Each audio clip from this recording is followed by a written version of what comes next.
Welcome back to Combat Mission Fortress Italy for the last mission of the Corridor campaign. We've punched a hole in the American lines, and we're now in a position to achieve our ultimate objective of splitting the Allied Beachhead. Historically speaking, the Germans didn't get this far. Their attacks were broken up before they crossed the Corridor River, so we're in uncharted territory, but this is a real place, and the mission is a historical potential.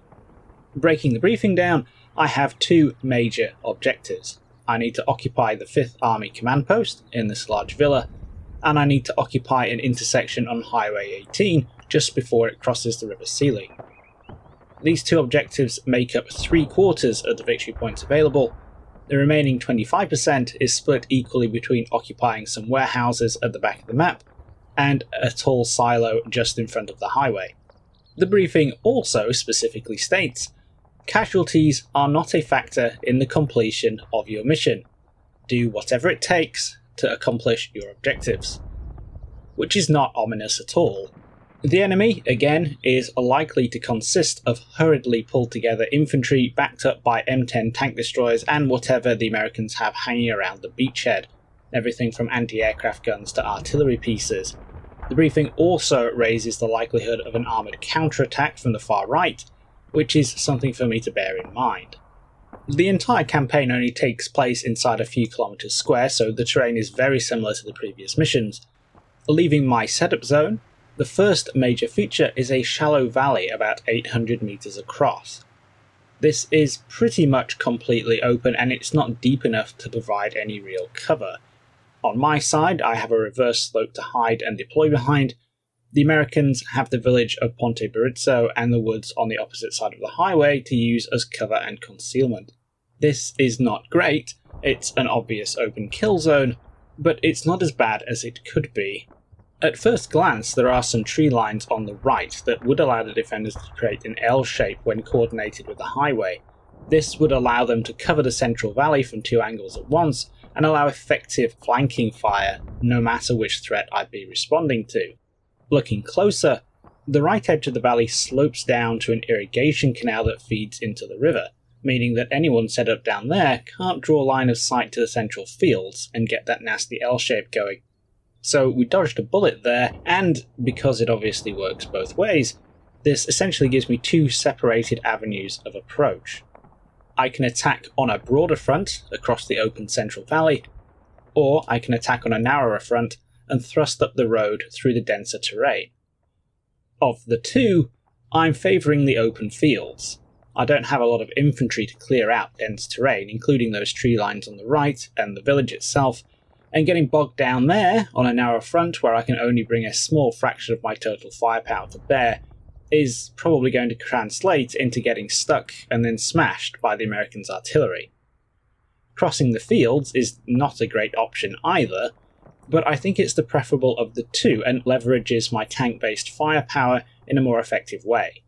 That brings us to the next part of the terrain problem.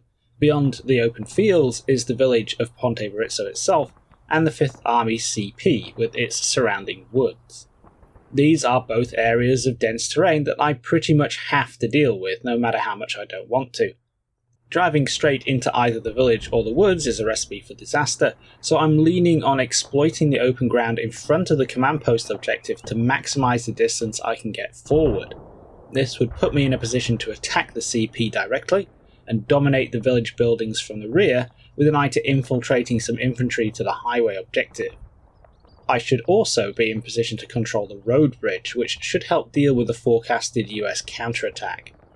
This still involves crossing a lot of open ground, so I'm planning to mitigate those problems by using my artillery.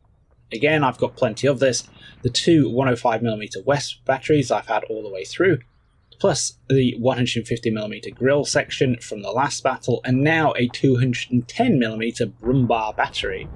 The heavy stuff is going to pound the CP woods and the village main street respectively, while I'm going to use the Wesps to drop a smokescreen to shield my advance on the left.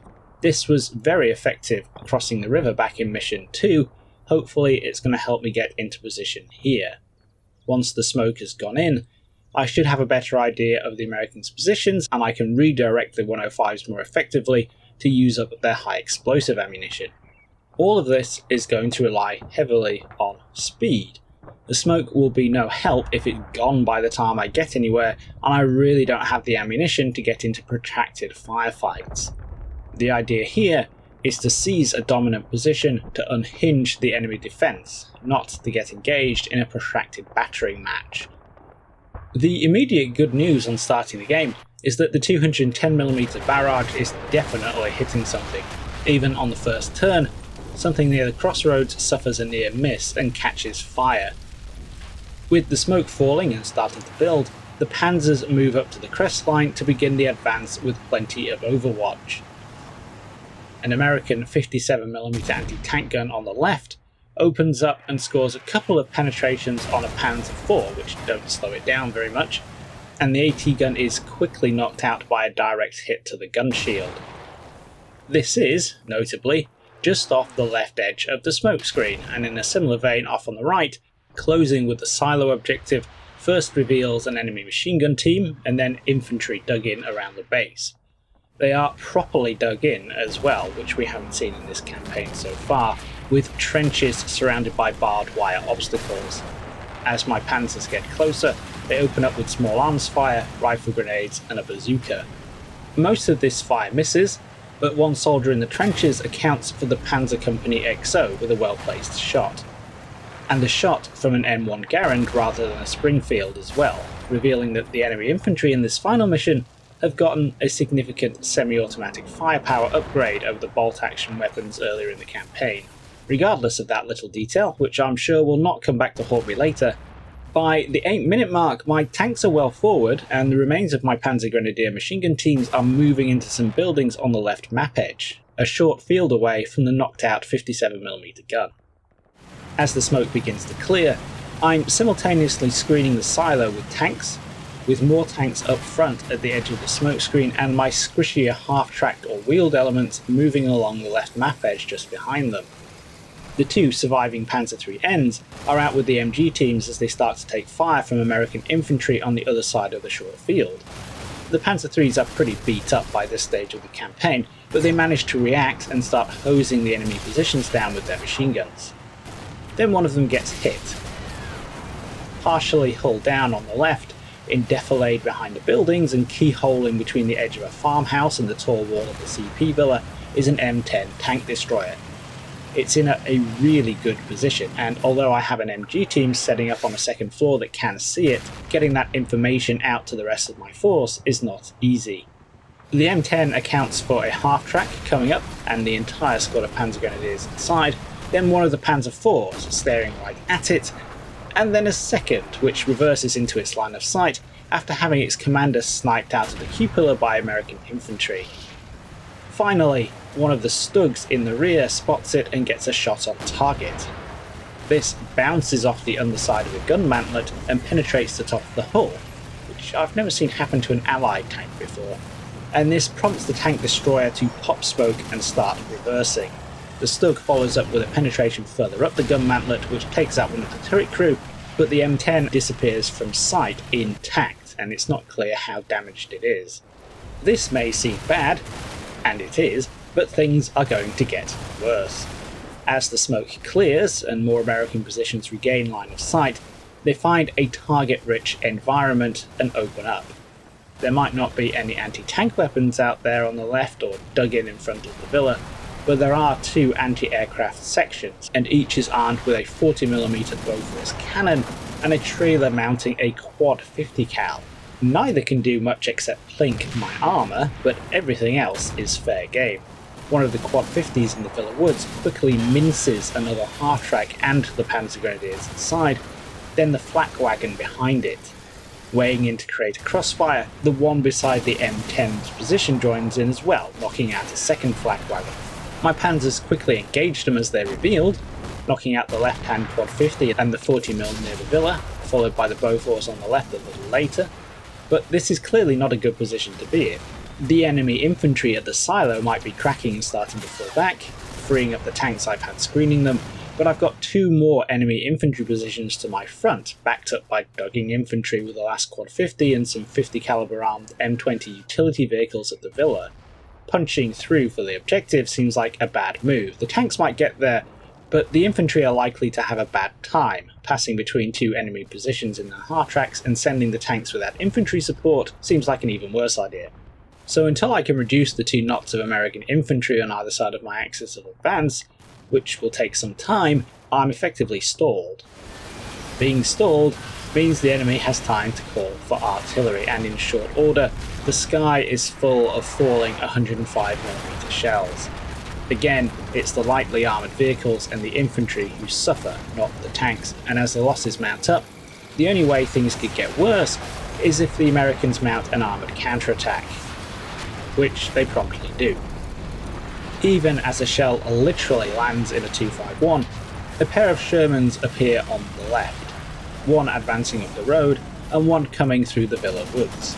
I've managed to reconstitute my forward screen of Panzer IVs, but in doing so I've pushed them a touch too far forward, and the first shot on target of this armour engagement is actually from the right.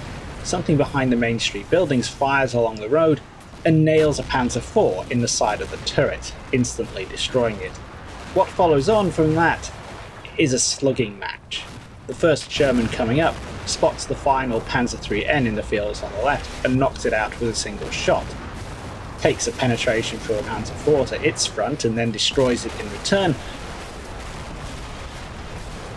before bouncing a 37mm AP shell from one of the 251/10s and reversing back down the road, finally succumbing to a turret penetration from another Panzer.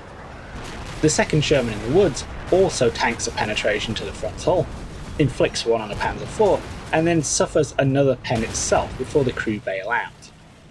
On the next turn, the unknown anti-tank weapon down the highway bags another Panzer IV with a flanking shot, while a third Sherman appears on the left and rolls into position. It pauses here for a while and engages the nearest Panzer over the high Villa wall, scoring a penetration which kills the entire turret crew. After this, it pushes onto the junction with the highway up ahead, tanks a frontal hull penetration from the Panzer IV right in front of it, puts another 75mm shell into the exposed side of Augustine's Stug firing at the silo, then takes 2 more penetrations from the Panzers, one in the gun mantlet and another to the front hull. Another pair of hits at the start of the next turn finally sets it on fire, but there's a 4th Sherman following it up. This has already knocked out the Panzer Company HQ tank by firing over the tall wall, and now it rounds the corner past the 3rd Sherman as it cooks off. The Panzer crewmen fail to make the spot in the dying light, the dust, and the general chaos, and Sherman number 4 manages to put a round through the armour of yet another Panzer IV. Some return fire comes in as the crew bail out, but although a 37mm AP shell scores a penetration, it's probably too small to actually do anything. Another 37mm shell bounces off the front slope, and a 75mm round from another Panzer hits the wall just in front. Just as it seems this Sherman might be invincible, the same Panzer IV scores a penetration on the front slope and quickly finishes it off with a round that detonates the ammunition. Luckily, there is apparently not an infinite supply of Shermans about to come around that corner, and there's a brief pause in the battle. There's nothing like losing 8 tanks to make you realise you've screwed up somewhere, especially when you've lost the same number of lighter vehicles in the background, plus infantry. In all the other missions, I've managed to mostly keep the Americans at arm's length, grinding them down at range using my advantage in volume of tanks and more experienced gunnery before moving up close.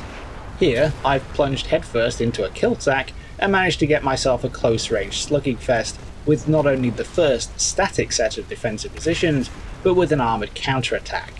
Not very smart, but while I'm sure I could have handled this better in hindsight, I'm also against the clock.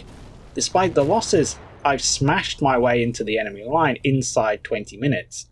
5th Army's command post is only 200 metres away, and, although it's going to be tough, I reckon I just about have the combat power remaining to seize it.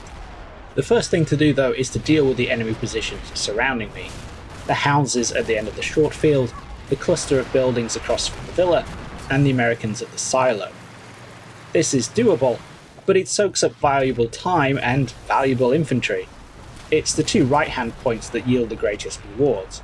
Seizing and clearing the silo is bloody, but secures one of the minor objectives and gives me an elevated position to survey some portion of the US defenders in front of the village itself.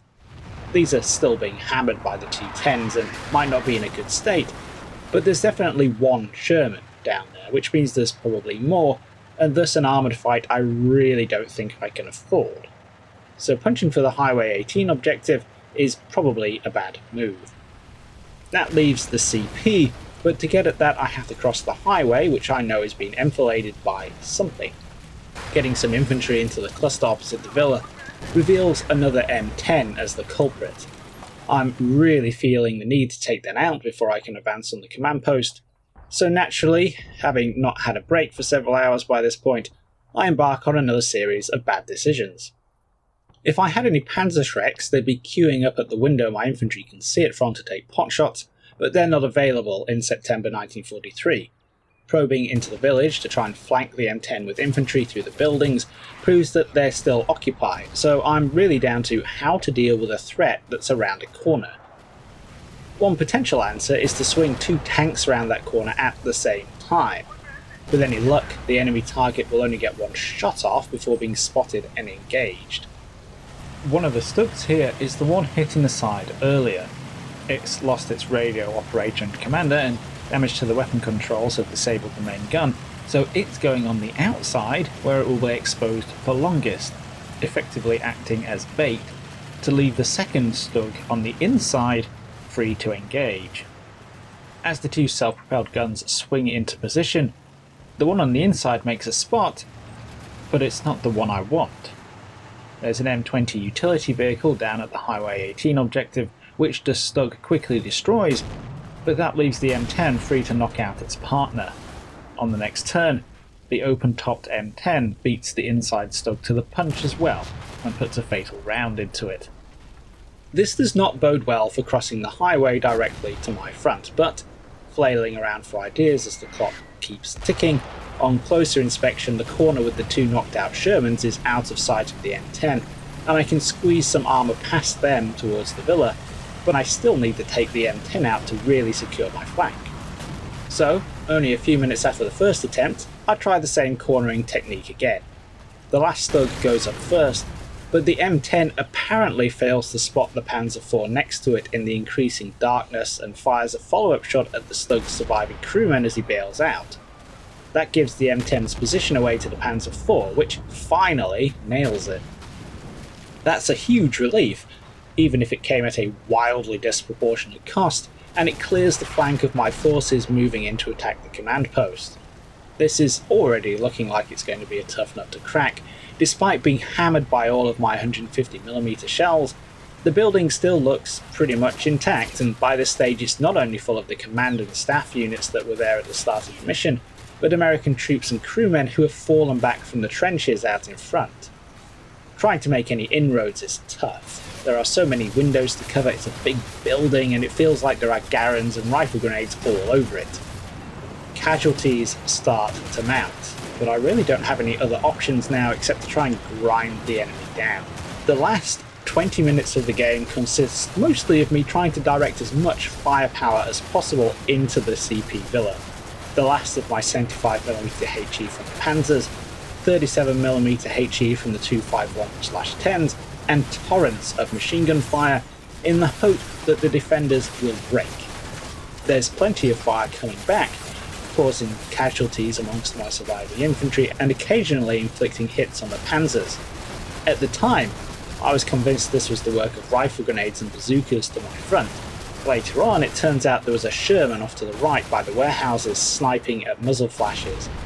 Sending a lone Panzer Grenadier in as a canary reveals that at least one section of building is full of dead and carrying Americans, and, although he's quickly shot down by the enemy still in the fight, I am at least making some progress. A second attempt a few minutes later with a bailed out tank crew goes better. The TC has an MP40 and they're able to clear out a foothold even though they're quickly locked down by more Americans on the other side of the courtyard. I can't afford to ignore an opportunity like this with only 7 minutes to go, so a half-track rolls up and disgorges my last intact Panzer Grenadier squad immediately outside the building. They pile in, followed by my other infantry rushing forward from the trenches, and I start trying to flood the building. There's no finesse here. This is all about getting as many bodies into the building as possible, spreading out and creating more and more fire angles to drown out and suppress the remaining defenders. Everybody goes in, from broken remnants to the company HQ.